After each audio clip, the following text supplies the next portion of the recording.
Mr. Adeomofade, a former ICC prosecutor from the nation's capital, Abuja.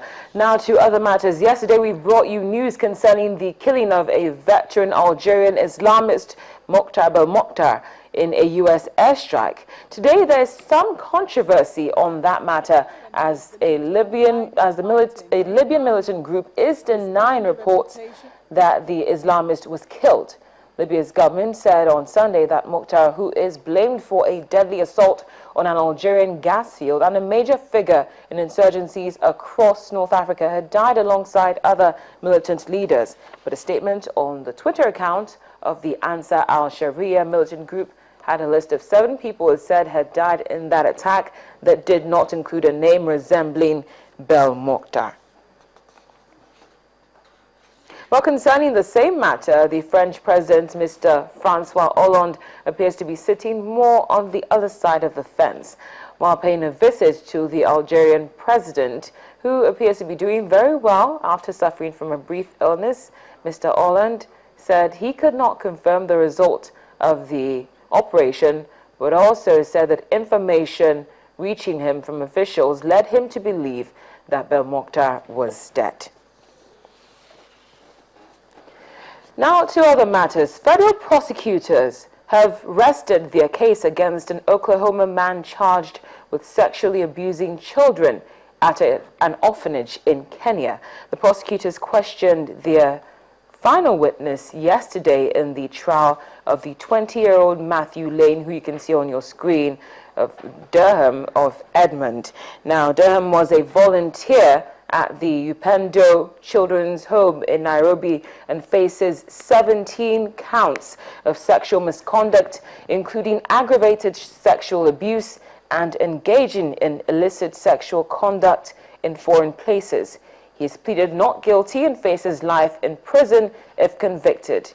The U.S. District Judge David Russell denied defense requests to dismiss some of the charges, but the defense has begun presenting its case today. 24 witnesses, including 5 children, testified for the prosecution, and the children who testified in private was done in that way so that they would be shielded from the public as well as the media. Well, we're joined by Mrs. Olayinka Odibo, who is the Executive Director of AfriBaby Initiative right here in Lagos. Mrs. Odibo, thank you very much for joining us on Network Africa.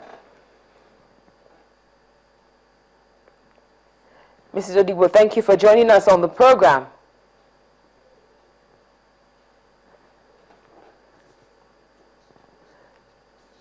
Well, at this point, we'd like to bring you some of the feedback which you've been sending to us on our Twitter and email accounts. Yesterday, we asked you about your thoughts on what happened following the Sudan's president leaving South Africa. And one of the comments which we received was coming from B.A. Haruna, and he says that since the ICC is selective in its choice of who to indict, it has thrown justice to the wilderness and put to question the whole gamut of the good intent behind its establishment, and it's also lost its credibility and will take its ages to get it back on track. And what he says that he guesses, I believe it's a he, that it is what makes his leaving for home oblivious to the South Africa High Court's intended ruling. That's another scene in the unfolding cat and rat saga.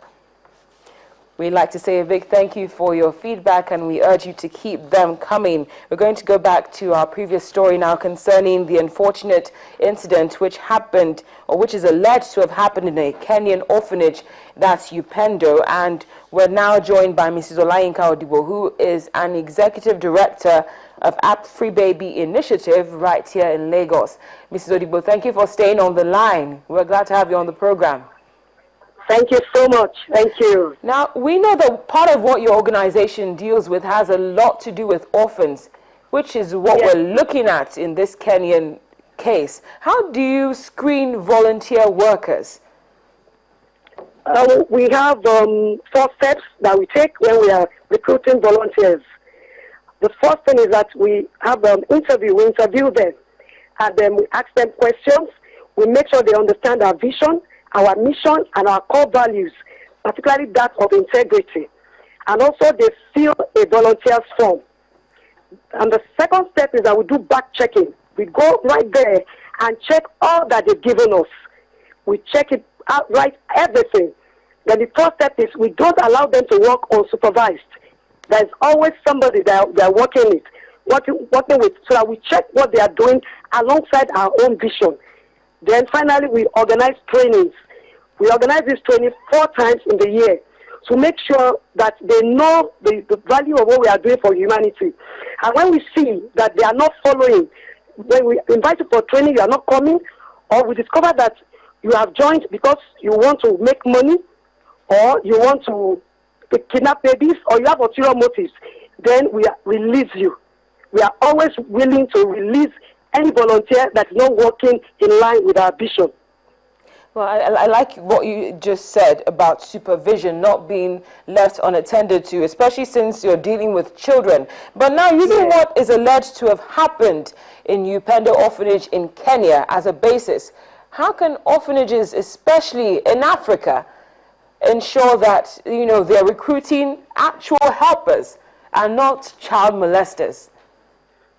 Thank you very much. What happened in Kenya is quite sad, very, very upsetting. But we need to encourage our orphanages to always ensure that whoever that's coming in to act as volunteer go through the training. For instance, we at Happy Baby organize all these trainings regularly that even orphanages in Lagos and environs join. We are adding another one this Saturday. So you need to keep training them. You need to keep checking them. You don't just say, oh, this person looks nice, talks nice, and then you release your babies into them. There has to be continuous check, continuous measures to check whether that person is functioning in line with your vision. You just have to keep checking and make sure that you keep retraining, and so that the vision goes in. And then once you see that there is no space for you to do those other things that are negative, like, you know, abusing our children and all of that, they will leave the place. That's what we have realized. When they see that we are always checking, you find that they just stop coming. Well, we're so grateful for your inputs, Mrs. Olayinka Odigbo. Thank you very much for joining us on the program. We're very grateful for your time. Thank you. Mrs. Odigbo is the Executive Director of AfriBaby Initiative, and telling us more about the checks that need to be done by orphanages to avoid what is alleged to have happened in Kenya. Now, here is our question for the day. We'd like to know your thoughts on Mohamed Morsi's death sentence being upheld. Feel free to reach out to us either via email or Twitter. The address and handle are right there on your screen. As always, it's been a pleasure. Thank you so much for watching Network Africa right here on Channels Television. I'm Cynthia Ray.